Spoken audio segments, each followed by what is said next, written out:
On Saturday of last week, there appeared an article in several prominent newspapers which reported on several groups and individuals urging that I become a candidate for the presidency of the United States in the 1968 elections.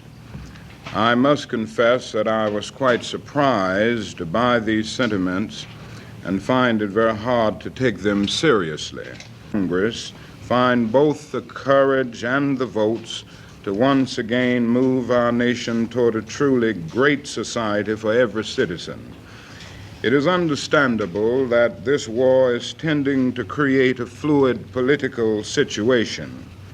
Should this fantastically unwise and futile war continue to escalate toward World War III and perhaps humanity's extermination, and should the campaign for racial equality be further starved, rebuked, and forgotten, our country inevitably will be facing national disaster. Such circumstances may well cause profound and broad-based political realignments and make relevant an independent candidacy. But even so, I do not conceive of this as my role. I reiterate, I have no interest in any political candidacy, and I am issuing this statement to remove doubts of my position on this subject. Dr. King, do you think of anybody who would make a good candidate? Well, I think of a number of persons, but as I said, I'm hoping, and I'm sure millions of other people are hoping, that the war in Vietnam will come to an end in the not-too-distant future and before the 1968 elections, and that it would not be necessary to have an independent candidacy. Upon what are you basing your hopes, Dr. King? You mean for an end to the war? Well, I don't have anything at this particular time to base my hope on in the light of the fact that we escalated the war yesterday by bombing MiG bases. This is a further tragic escalation of that war, and that brings a new pessimism into being. However, I do feel that millions of people are going to continue to oppose this war very vigorously, and I think added to those who are already opposing it will be millions of other people. This seems to me to be the hope, that there will be enough people developing opposition to the war that we may well be able to cause the administration to see that it must change its policy and move more toward de-escalation than toward escalation. Well, I'm not speaking of any particular individual now. As you know, I don't endorse candidates. This has been the policy of the Southern Christian Leadership Conference from its inception. So that I will not be endorsing candidates. I will continue to follow my same policy at that point and our policy as an organization. Dr. King, the other day in Tallahassee, Stokely Carmichael indicated that you and he had reached a approach point. Is this true? But I'm not sure what he was referring to Are you at in that agreement point. As far as the civil rights struggle is concerned on how to fight it? Oh, we agree on some things we don't agree on. I'm sure we're in agreement on the war in Vietnam. We certainly want to see that war come to an end. And we are in our economic power to achieve our legitimate goals. This we've all been working for across the years.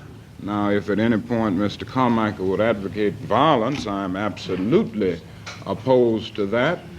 My position is very clear on it. I think nothing could be more tragic than for the Negro to turn to violence at this time, because we could not win a violent struggle. We have neither the instruments nor the techniques to win a violent struggle, and if we are trying to establish a brotherly society, then we must use methods to establish that society which will make brotherhood a reality. So I couldn't advocate violence. You've heard his speeches. Do you feel that Stokely Carmichael advocates violence? Well, in my presence, he's never advocated violence. He's merely said that the question of violence and nonviolence is irrelevant. So I can't say that he's ever advocated violence in my presence, and I've talked with him privately on many occasions. Now, the press has carried statements that he purportedly made that advocated violence. So there is a conflict between what he said to me privately and what has been reported in the press. Do you see any connection, Dr. King, between the civil disturbances which occurred after Mr. Carmichael has spoken, such as in Nashville, and his speech, his presence on a particular scene or location? I don't know about that situation enough to really draw any basic conclusion other than conditions existed in Nashville which went far beyond Stokely Carmichael, and it's very easy to pick out a person and blame every riot that develops on that particular person. Riots develop because of conditions that exist in our society, conditions of poverty in the ghetto, conditions of police brutality in certain situations, conditions of disenchantment on the part of young people and others, and despair, so that I don't think we can point to any individual and say that's a cause of a riot. We will have to look at the real and basic cause, and I think these conditions of economic deprivation and social isolation and psychological frustration are much more at the root of our riots than any particular individual who may make an inciting speech at a time. I do not want to give the impression that I feel that Negro is not capable of being president. There are many Negroes who are capable this day and were capable yesterday and day before yesterday and many days in the past. But because of prejudices and narrow-mindedness, Negroes have been held out of the political arena and certainly held out of the presidency. But I do think that the day will come in the not-too-distant future when the Negro vote itself will be powerful enough to be in a coalition with liberals in the white community and thereby elect a Negro President of the United States. Dr. King, would you expand on your earlier statements that the United States is on the wrong side of the world revolution, and explain to me what you consider to be the two sides? Yes, I think one of the most obvious facts, well, number one, everybody knows that my views are absolutely opposed to the views of Mr. Wallace. I think Mr. Wallace represents a kind of 18th century thinking that has no place in the 20th century. And I think a candidacy for the president on the part of Mr. Wallace would only confuse the minds of many people. It would appeal mainly to extremist elements in our society, and I think it would create the atmosphere for new bigotry, new hatred, and ultimately new violence. So I think a candidacy on the part of Mr. Wallace would be very tragic, and he would still go down his road of trying to turn the clock of history back, which he can never do. And certainly nobody fears Governor Wallace, former Governor Wallace, winning as President of the United States.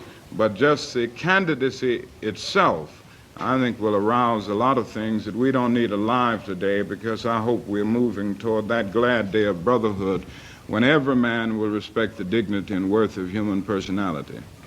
Dr. King, do you feel All over this country, I know the mood of students, and if this war hadn't ended, I think this is going to happen.